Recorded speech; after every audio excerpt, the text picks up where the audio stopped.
نیند اور موت میں کیا فرق ہے؟ دونوں صورتوں میں روح جسم سے نکل جاتی ہے، کیا ہم کہہ سکتے ہیں کہ نیند بھی ایک طرح سے موت ہے؟ ایک طرح سے تو ہے۔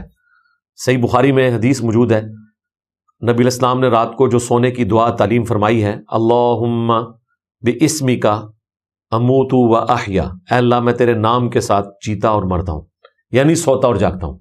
اور پھر بخاری شریف میں جو صبح اٹھنے کی دعا ہے، الحمدللہ الذی احیانا بعد ما اماتنا والیہ النشور، تمام تعریفیں اس ذات کے لیے ہیں جس نے مجھے مرنے کے بعد دوبارہ سے زندہ کیا اور ہم نے مر کر اسی کی طرف لوٹایا جانا ہے۔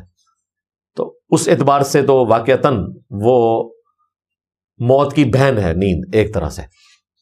پھر سورہ الزمر میں بھی اللہ تعالیٰ نے فرمایا کہ اللہ تعالیٰ انسان کی جان کو قبض کر لیتا ہے نیند کے وقت بھی اور موت کے وقت بھی، اور نیند کے وقت جو روح قبض کی جاتی ہے اس کو واپس بھیج دیا جاتا ہے اگر اس کی زندگی ابھی باقی لکھی ہوئی ہو، اور باقیوں کی روح روک لی جاتی ہے۔ لیکن یہ جان کا نکلنا یا روح کا نکلنا وہ والا نکلنا نہیں ہے جو ایکچول موت کے وقت ہوتا ہے، کیونکہ اس میں تو واپسی کوئی نہیں ہے۔ اور اس میں ایک رشتہ اس اعتبار سے جسم اور روح کا جڑا رہتا ہے کہ آپ اگر کسی انسان کو چٹکی کاٹیں یا کوئی چیز ایسی اس کو لگا دیں نوکدار جس سے تکلیف ہو، یا اس کے پاس اونچی آواز میں کوئی الارم رکھ دیں تو وہ اٹھ جاتا ہے۔ تو یہ وہ والی موت نہیں ہوتی ہے جو ایکچول موت ہے، ورنہ تو انسان صبح اٹھے ہی نہ۔ اور بسا اوقات ایسا ہوتا ہے کہ لوگ رات کو سوتے ہیں صبح اٹھتے ہی نہیں ہیں، دروازے توڑنے پڑتے ہیں۔ اسی طریقے سے بعض اوقات لوگ ٹوائلٹ جاتے ہیں، وہاں پہ ڈیتھ ہو جاتی ہے۔ اس طرح کے معاملات بھی انسان کے ساتھ ہو جاتے ہیں۔ لیکن یہ ایکچول روح کا نکلنا جو موت کے وقت ہوتا ہے اس سے یہ ڈیفرنٹ ہے۔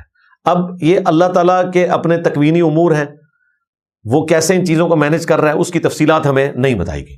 ہم اتنا ہی عرض کر سکتے ہیں، ایک عورت دین کی خدمت کیسے کر سکتی ہے اور اسلام کو نافذ کرنے کے لیے کیا کر سکتی ہے۔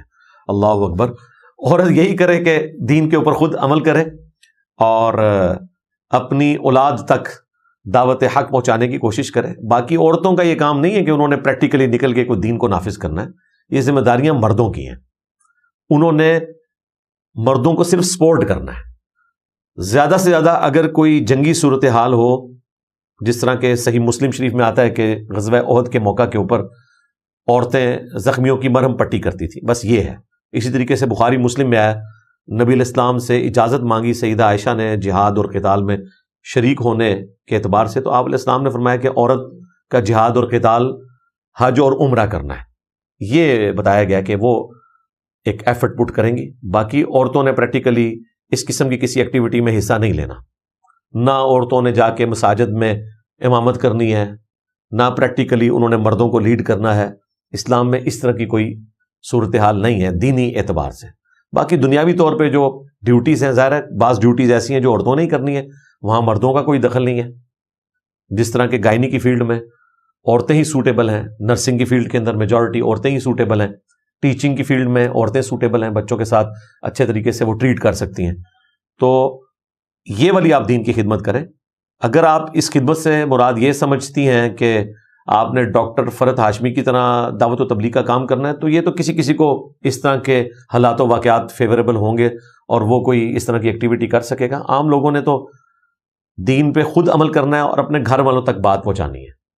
مرد جو ہیں وہ اس اعتبار سے ڈومیننٹ ہیں، ان کی اکاؤنٹیبلٹی ہوگی۔ عورت نے اپنے گھر والوں تک بات پہنچا دی، اینف۔